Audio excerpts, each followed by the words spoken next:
Residents of Riot City, welcome to the RCW Wrap-Up Show. I'm Sean Fewster, and I have brand new sunglasses because the future is very, very bright here in Riot City after the events of the historic RCW200. But let's bring in my guests tonight. Joining me first is one half of the Rude Ones, a former RCW tag team and singles champion, Marvel. Marvel, thanks for joining us on the RCW Wrap-Up Show. My pleasure, Sean. My head is a bit sore, though. Very sore. My ribs are very sore as well. We'll get to why later. Right now, I'd like to be joined by our other guest, making his debut here tonight at RCW200, former thumb wrestling champion and newest member of the RCW locker room, Jensen Hunt. Thank you, Sean, for having me. You're very welcome, Jensen. Now, gentlemen, I'm going to have to take these off, let's be honest. That's better. We have had an historic night here, but it all began with an unexpected match. It began when the team of Steve Miller and Jet Armstrong demanded a place on the card, and that challenge was answered by Katie Trey and Tuffy Calhoun. Well, yeah, it was. And I know Jet Armstrong is an experienced tag team wrestler. Steve Miller, not so much. So, I was surprised by his choice of a partner because, he's had a long history with Nick Armstrong. Awesome tag team. Fought them a number of times, but his choice was strange. But his experience, I think, helped Steve Miller in the match. Jensen, we saw Katie and Tuffy fight valiantly, but in the end of the day, it was Miller and Armstrong that took away the victory. Well, that's right, Sean, and I think at the end of the day, probably the inexperience of the teaming of Katie Trey and Tuffy Calhoun may have cost them the match at the end. But, Steve Miller, Jet Armstrong, you've got to give nothing but props to them. It's a hard-fought victory and against two hard-fought opponents. Speaking of very hard-fought victories against opponents, we had a 5-woman match for the RCW Women's Championship as Miss Fortune, Blair Alexis, Savannah Summers and Izzy Shaw all collided in the ring with the defending RCW Women's Champion, impressive Indy Hartwell. And impressive she was. We saw the returning women make their mark here in Riot City again, like they'd never missed a day, Jensen. That's correct, and I was absolutely blown away by all 5 of those women. They put on an absolutely fantastic match, and yeah, all props to impressive Indy Hartwell. She got the better of the other 4, but I don't think you can take away anything from those 4 women. Marvel, was it strategy, was it caginess that led to Indy's victory, playing those odds? Look, I think it was in those matches, you're always, as a champ going into it, and you got 4 other people that could potentially get the pin, you have to play it safe. And I think she did that, and I think she made the right moves at the right times, and she kept the belt. Speaking of right moves, our next match was Tony Toro against the debuting Jensen Hunt. Jensen, how did it feel walking out in front of the masses and masses of residents here at RCW200, which was a standing room only show? It was a dream come true. It was absolutely amazing. One of the highlights of my life. I've worked really hard for this. To go against someone like Tony Toro, who is really an up-and-coming superstar in Riot City Wrestling. He got the better of me this time, but next time for sure, I'll definitely be looking for the win. Marvel, do you think that Greco-Roman thumb locks are the way of the future here in Riot City? Oh, look, potentially. We'll have to see one day and have a match maybe, and we'll see how we go. Now there's a singles competition I would like to see. And in other singles action, we had one of the dream matches. Could have been a main event anywhere in the country. Adam Brooks versus Rocky Manera. 2 men, Marvel, that you know very well. I've wrestled Brooksy a number of times. When I was champ, I defended the belt against him. He's been overseas, he's been wrestling guys all around the world. So an amazing experience, an amazing wrestler. And Rocky, he is an icon. Forget Adelaide, he's an icon in wrestling.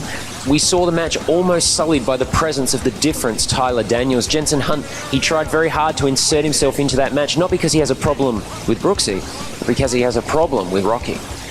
And it was unfortunate to see that. You don't want to see those sorts of things in a classic match that they were putting on. You'd prefer to see it come to a conclusion by itself. But, thankfully it didn't cause too much of an issue in that one. That's right, we still saw Adam Brooks take away the clean victory. And the question is now, what's next for Rocky Manero, that his open challenge has hit some rocky ground?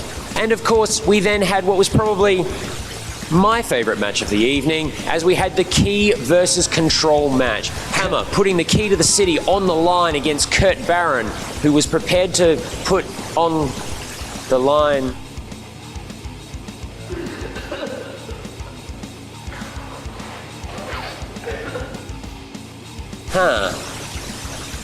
The general managership of Jimmy C. Jensen Hunt, you're walking into a brand new era in Riot City now, thanks not only to Hammer, but to a surprise we had during the match. Well, that's it. Brad Smythe showing his true colours. I don't think many people saw it coming, but I'm glad that Brad has seen the light and has, given us this new hope for the future of Riot City Wrestling.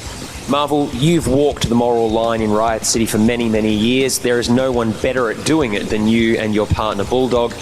How do you feel Riot City will be now moving forward that Hammer has cleared the seaman out of our systems? Well, look, I actually think the Seaman wasted his opportunity. He never got his skyscraper, the RCW gold, so he wasted that. I think the future is looking bright. We'll see what the next general manager brings, but I'm looking for, awesome matches, awesome challenges, and we'll just keep rolling ahead. Yeah, the future's so bright, I think I'm going to keep Jimmy C's shades. And someone got their future back as a result of our next contest, the three-way match between the champ Nick Armstrong, the Dark Prince Zach Sabbath, and the RCW champion world-class Chris Basso. This match was for the contractual responsibilities of the chick, who we now know is named Selena. Yeah, and that's been a mystery for us as well, because we didn't know. We just knew her as Nick's chick, and then Basso's chick. So it's good to know that. But again, three guys, awesome guys. Match could have gone any way, and I guess Selena is glad it went the way it did.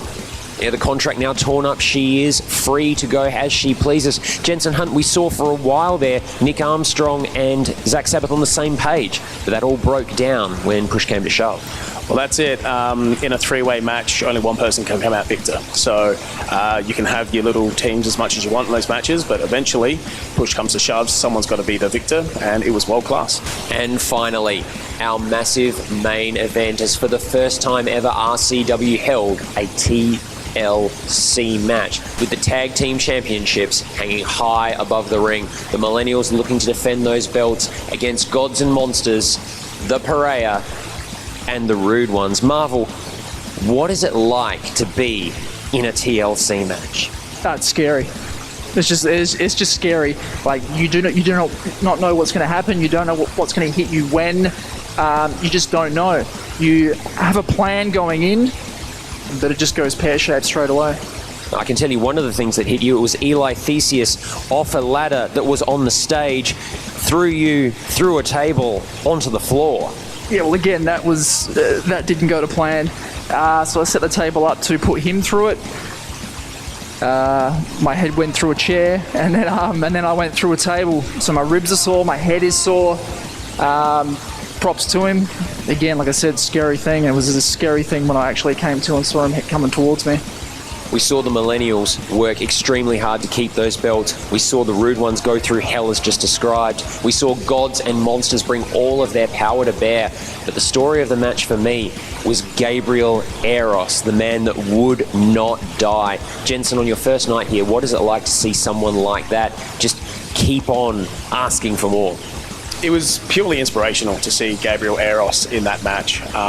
It was scary to just watch the match. I was on the edge of my seat that entire time. I can't imagine what it was like for all of those participants in that match. But Gabriel Eros just kept on going and going and going and going. And to see him and Eli Theseus at the end of that match pulling down those tag team titles was probably one of the greatest moments I think I've seen in RCW history.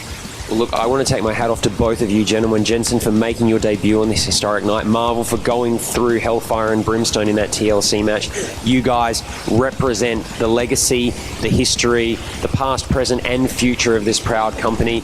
We have had RCW200. We're going to be moving on to 300, 400, 500. We're going to be here for as long as we need to be. Residents, thank you for joining us at the show. Thank you for joining us here on the RCW Wrap-Up Show. And we'll see you next month at the Riot City Rumble.